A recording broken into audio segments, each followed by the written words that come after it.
Hey everybody, welcome back to another midweek episode. Glad to be joining you again after spending some time away with my family last week. We were able to spend the week down at Camp Omega in Waterville, Minnesota, where I was able to serve as the pastor of the week for them. And among some of the variety of activities that I was able to participate in was a simulation game called Missionary. The end goal was to help the campers that week to be more comfortable speaking about Jesus, demonstrating their faith to others around them. And one of the conversations that I had with a group really came down to this question: how do you know if somebody is open to hearing more about Jesus?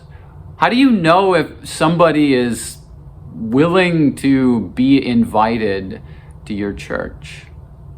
And what I shared with them was 3 different categories of people. And I want to process this with you today.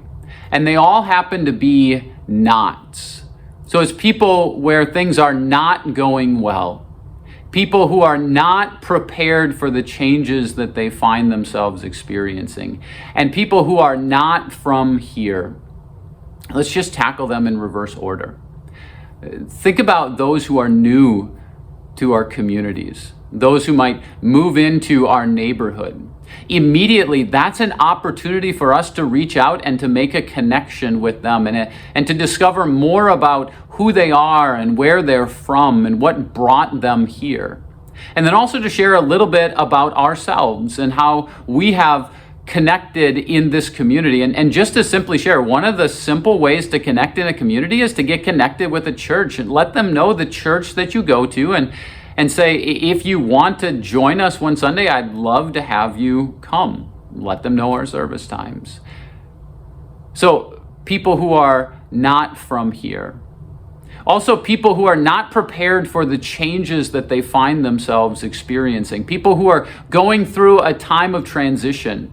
And that might be a transition to having a first child, or having a child that moves off to college, or giving up their independence and moving into assisted living. Those are all massive changes. Even getting married or going through a divorce.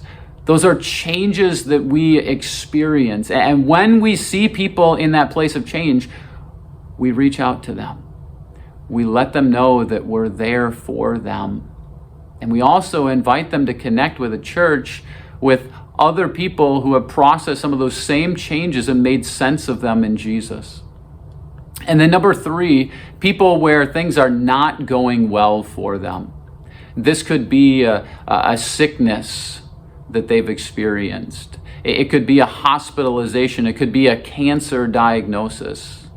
It could be an accident that they've had or that a close member of their family has had. When we hear about those things, we reach out to them. We let them know that we're there, that we care, and that we're in prayer for them. And maybe that also opens the door for an opportunity for them to come to church with us. You know, in all of this, God calls us to be missionaries. He calls us to live and think and act and speak of Jesus in our everyday lives. And in order to do that, we have to be intentional. We have to be listening to the Spirit's leadings. So may you, just like those kids at camp last week, may you gain confidence and clarity as you point people to Jesus Christ. Thanks for joining me this week. I'll see you again next time.